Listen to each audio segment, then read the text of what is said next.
स्वागत है आपका इस नए वीडियो में। ये चैप्टर 2 रैदास का पार्ट 2 है। इसे हम आगे कंटिन्यू करते हैं। प्रभु जी तुम चंदन हम पानी, जाकी अंग अंग बास समानी। प्रभु जी तुम धन बन हम मोरा, जैसे चितवत चांद चकोरा।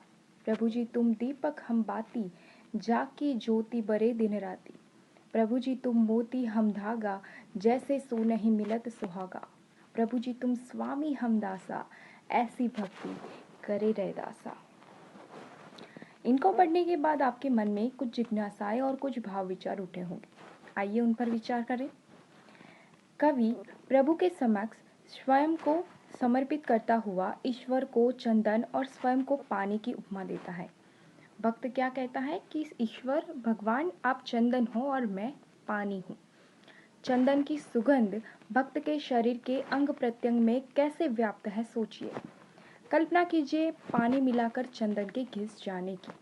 ठीक उसी तरह भगवान के अंदर, भक्त के अंदर भगवान बसा है, जैसे चंदन के अंदर पानी मिल जाता है।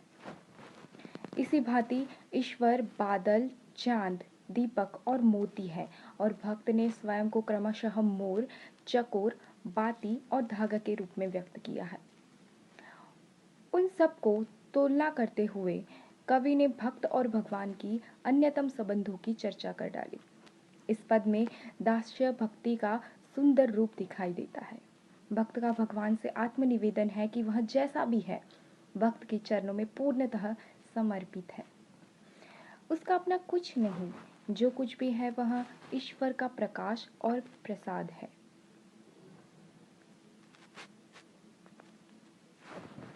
संत रैदास ने उपर्युक्त पद में ईश्वर और दास का अटूट संबंध व्यक्त करते हुए आराध्य के प्रति पूर्ण समर्पण भाव की अभिव्यक्ति की है। भगवान के प्रति सच्चा प्रेम है, वो ही सर्वोपरि है और भक्त को निरंतर भगवान की उपासना में लगे रहना चाहिए। भक्त पपीहे की भांति है, जो स्वाति की बूंदी रूपी ईश्वर के लिए एकाग्र होकर प्रतीक्षा करता है। भक्त और भगवान का यह मिलन चंदन और पानी तथा सोने और सुहागे की भांति होना चाहिए। इस प्रकार यह प्रेम आत्मनिवेदन से पूर्ण है, जिसमें भक्त स्वयं को परमात्मा के चरणों में पूर्णतः विलीन कर देना चाहता है। यहाँ संत रैदास ने स्वयं को भगवान का दास माना है। इसे दास्य भाव की भक्ति कहते हैं, जहाँ भक्त अपना सर्वस्व अपने प्रभु को समर्पित कर देता है और वहाँ उसका कुछ भी नहीं रह जाता। वह अपने पास जो कुछ भी है वो श्रेष्ठ और सुंदर पाता है। वह सब उसी ज्योतिमान का प्रकाश और प्रसाद है। कवि सिद्ध करना चाहता है कि भक्त की महत्ता तभी बढ़ती है जब ईश्वर का संपर्क मिलता है। दोनों एक दूसरे से अनन्य रूप से जुड़े हैं। जब भक्त में मैं की भावना समाप्त हो जाती है, तभी वह ईश्वर के पास पहुंच जाता है।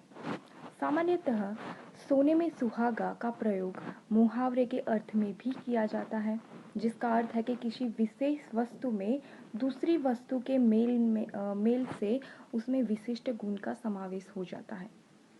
भाव यह है कि सोने जैसी बहुमूल्य वस्तु जब सुहागा, जो एक प्रकार का रसायन है, उसमें मिलती है तो वह और भी निखर जाती है और उसकी दमक बढ़ जाती है और सुहागे का अस्तित्व समाप्त हो जाता है। कहने का तात्पर्य यही है कि जब भक्त और भगवान का भेद समाप्त हो जाए तभी भक्ति सार्थक होती है। तो हमने देखा कि किस तरह इस उदाहरण को यहाँ पे सेट किया है।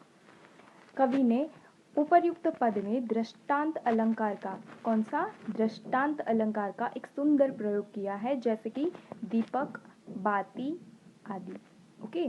प्रभु जी तुम धन बन हम मोरा, जैसे चितवत चंद चकोरा। पद का साम्य भाव कवि रहीम की निम्नलिखित पंक्तियों में द्रष्टव्य है।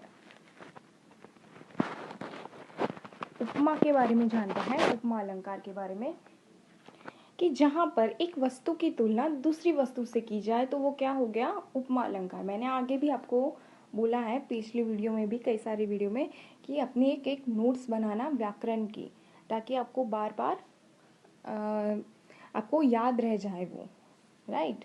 क्योंकि ये अभी आने ही वाला है, कंटिन्यू होने वाला है आपका। ये सारे जो अलंकार है वो आपको याद हो जाए। अगर आपके पास अपनी खुद की नोट्स होगी तो ज़्यादा याद रहेगा। तो यहाँ पे क्या बोल रहा है कि जहाँ पर एक वस्तु की तुलना जो है वो दूसरी वस्तु से की जाए तो वो क्या हो गया, उपमा अलंकार हो गया। जैसे कि यहाँ पे उदाहरण दिया है कि कोई सुंदर स्त्री है, उसके मुख की तुलना किससे की जा रही है, चंद्रमा से की जा रही है, तो वहाँ पर हो गया उपमा अलंकार। इसमें जिस वस्तु की तुलना की जा रही है यानी कि जो स्त्री का मुख है उसे क्या बोलेंगे, उपमेय बोलेंगे। और जिस वस्तु से की जा रही है यानी कि चंद्र से की जा रही है तुलना, तो उसे बोलेंगे उपमान। ओके। किंतु यदि यहीं पर स्त्री के मुख की तुलना किसी ऐसी वस्तु से की जाए जिसमें मुख और उस वस्तु का भेद करना मुश्किल हो जाए, यानी कि उसे मुख बोलो या वो वस्तु बोलो, दोनों में कोई अंतर ही ना रह जाए, ऐसी वस्तु से अगर स्त्री के मुख की तुलना की जाती है तो वहाँ पे हो जाता है रूपक अलंकार। क्योंकि जहाँ पर उपमेय और उपमान में आरोप दिखाई दे, तो आरोप मीन्स दोनों में कोई भेद नहीं है, उपमेय में या उपमान में कोई भेद ना रह जाए, तो वो क्या हो जाता है, रूपक अलंकार होता है। जैसे इसी पाठ के दूसरे पद में भिखु खोई में रूपक अलंकार है। हमने जो पिछले वाली पार्ट 1 की जो वीडियो थी उसमें देखा था भिखु खोई में रूपक अलंकार है। आप समझ चुके हैं कि यहाँ रूपक इसलिए है क्योंकि उपमेय भिखु अर्थात विष को उपमान खोई के समान दिखाई गई है, दोनों एक जैसे ही है, तो यहाँ पे क्या हो गया, रूपक अलंकार हो गया। दृष्टांत अलंकार का किसे कहेंगे कि जहाँ उपमेय और उपमान में बिंब प्रतिबिंब का भाव झलकता हो तो उसे बोलेंगे दृष्टांत अलंकार। कान्हा कपा कटाक्ष की करे कामना दास, चातक चित में चेत ज्यो स्वाति बूंद की आस। इसमें कृष्ण की आंखों की तुलना स्वाति नक्षत्र के पानी से तथा सेवक अथवा भक्त की तुलना की गई है चातक पक्षी की जाति से। तो किंतु यहाँ पर उपमा न होकर दृष्टांत अलंकार हो गया क्योंकि तुलना उदाहरण देते हुए की गई है, अर्थात दृष्टांत के साथ की गई है। जैसे कि हमने देखा ना कि किसी वस्तु का उदाहरण देने के लिए जीव जगत के किसी और चीज का उदाहरण दिया जाए तो वो दृष्टांत अलंकार हो जाता है। यहाँ पे एक दोहा है कि हरि सा हीरा छाड़ी करी करे आन की आस, ते नर जमपुरी जाई सी सती भासे रैदास। अब तक आपने कबीर, रहीम, तुलसीदास आदि द्वारा लिखे गए दोहे पढ़े होंगे। दोहा छंद में 2 ही पंक्तियां होती है, किंतु ये देखन में छोटे लगे घाव करे गंभीर की कहावत को चरितार्थ करते हैं। इन दोहों में आइए एक एक करके पढ़ लेते हैं। इस पार्ट में ये एक ही दोहा है, इसके एक अगली वीडियो बनेगी पार्ट 3, उसमें बाकी के 2 वीडियो कवर करेंगे। प्रस्तुत सभी दोहों में कवि रैदास ने ईश्वर की भक्ति का महिमा का गुणगान किया है। कवि रैदास का सत्य कथन है कि ईश्वर भक्ति जैसा हीरा बड़े यत्नों से मिलता है, उसे छोड़ने से किसी अन्य सांसारिक मोह माया की ओर चित्त लगाने वाला व्यक्ति यमलोक ही जाएगा।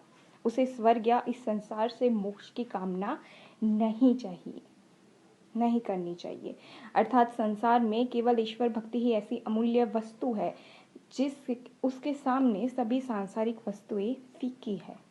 यदि हम सांसारिक मोह माया में डूबे रहें तो निश्चित ही मूल्य के पश्चात हमारा पुनः इस लोक में आवागमन बना रहेगा। यानी कि अगर हम इस मोह माया में फंसे रहे और मोक्ष की प्राप्ति ना करें तो निश्चित ही हमारा इस लोक में आवागमन यानी कि वापस किसी न किसी रूप में हमारा जन्म होता रहेगा, हमें मोक्ष नहीं मिलेगा।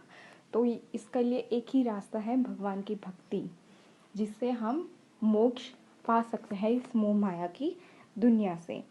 यानी कि आवागमन यानी कि बार बार पृथ्वी पर जन्म लेना पड़ेगा। संत रैदास ठीक कहते हैं कि यदि मुक्ति प्राप्त करनी है तो बार बार जन्म लेने के चक्र से बचना है तो उसका एक रास्ता है ईश्वर भक्ति। क्या आप बता सकते हैं कि हरि सा हीरा में कौन सा अलंकार है?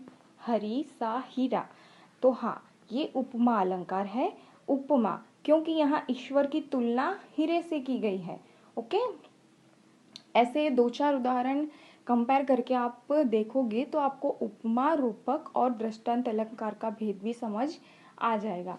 ओके, ऐसा माना जाता है कि धातुओं में सबसे मूल्यवान हीरा कौन सा है? मूल्यवान धातु है हीरा। अतः हरि की भक्ति यदि हीरे के समान है तो अन्य सांसारिक वस्तुएं उसके सामने तुच्छ है।